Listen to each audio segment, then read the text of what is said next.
नमो बुद्धाय, जय भीम, जय भारत, जय संविधान, जोहार। साथियों, आप सब जानते हैं कि महाबोधि टेम्पल जो बौद्ध गया में स्थित है वो एक ऐसा महान और पवित्र स्थान है जहां तथागत बुद्ध को लंबे तपस्या के बाद ज्ञान की प्राप्ति हुई थी।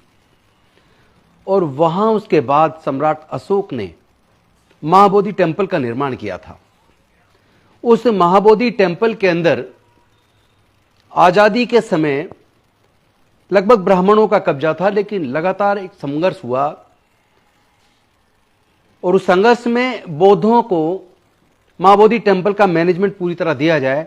तो जो बीटी एक्ट उस वक्त बना, उस बीटी एक्ट के अंदर ब्राह्मणों की संख्या ज्यादा थी। उसके बाद भी वो संघर्ष समय समय पर जारी रहा और लगभग अब से 25 साल 30 साल पहले भंते सुरई ससई, जो एक जापानी भिक्षु हैं और नागपुर के अंदर रहते हैं, उन्होंने लंबा संघर्ष किया और उनके साथ मिलकर हम लोग समता सैनिक दल के रूप में और तमाम संगठनों ने मिलकर संघर्ष किया और बीटी एक्ट में कुछ बदलाव हुए, जिसमें आधे पंडे और ब्राह्मण और आधे बौद्ध भिक्षु उसके मेंबर बने। लेकिन सवाल ये पैदा होता है कि क्या किसी दूसरे धर्म के स्थल पर मैनेजमेंट कमेटी में किसी अन्य धर्म का व्यक्ति हो सकता है? क्या राम मंदिर टेम्पल ट्रस्ट जो इन्होंने बनाया, क्या उसके मैनेजमेंट में किसी अन्य धर्मों के लोगों को रखा? साथ ही साथ जितने भी देश के अंदर मस्जिदें हैं, क्या उनके मैनेजमेंट में मुस्लिम समाज से लेकर किसी दूसरे धर्म के व्यक्ति को मैनेजमेंट में रखा जाता है? क्या हिंदू मंदिरों में मैनेजमेंट कमेटी में किसी दूसरे धर्म को रखा जाता है? क्या चर्च के मैनेजमेंट में ईसाइयों से अलग किसी दूसरे धर्म को रखा जाता है?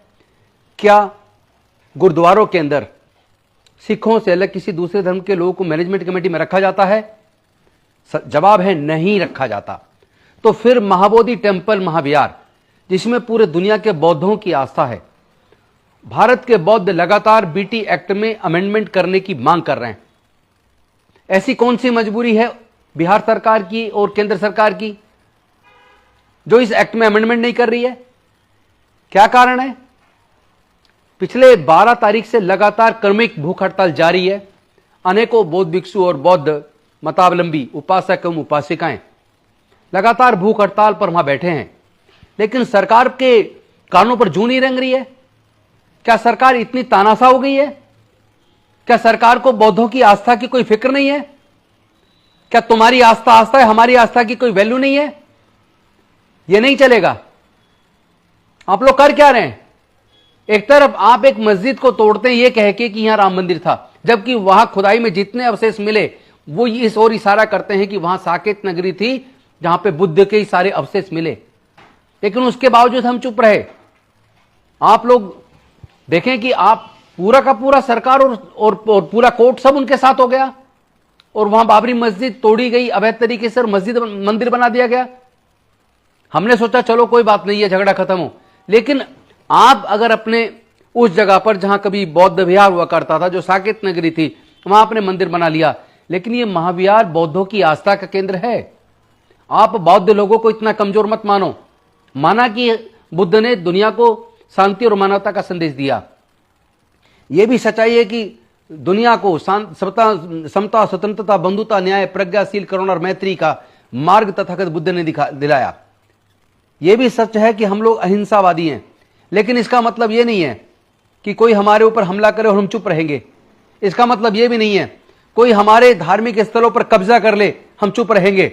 मैं पूरे भारत के बौद्धों से निवेदन करता हूं, मैं भी बौद्ध गया आ रहा हूं बहुत शीघ्र। आप लोग भी बौद्ध गया आइए या अपने अपने राज्य में बीटी एक्ट को पूरी तरीके से रिपील करने और महाबोधि टेम्पल का पूरा मैनेजमेंट बौद्धों को दिया जाए। इसके आंदोलन को अपने अपने राज्य में तेज कीजिए, अपने जिला मुख्यालयों पर तेज कीजिए। इस लड़ाई को तब तक लड़ना पड़ेगा जब तक महाबोधि टेम्पल का पूरा मैनेजमेंट बीटी एक्ट को रिपील करके बौद्धों को नहीं सौंप दिया जाता। मैं नीतीश कुमार जी से कहना चाहता हूं और नरेंद्र मोदी जी से भी कहना चाहता हूं कि तुरंत आप इस ओर संज्ञान लीजिए और तुरंत अतिशीघ्र कार्रवाई कीजिए। इस एक्ट को तुरंत रिपील करके अध्यादेश लाकर, जब तक कि आप एक्ट बनाए तब तक अध्यादेश लाकर इसका पूरा मैनेजमेंट बौद्ध लोगों को सौंप दीजिए। अन्यथा पूरे देश में बहुत बड़ा आंदोलन चलेगा। हमारी शांति को और हमारे प्रेम भाव से जिस तरह हम डिमांड कर रहे हैं, इसको आप अन्यथा ना लें। हम लोग इस लड़ाई में हर प्रकार की कुर्बानी देने के लिए तैयार हैं।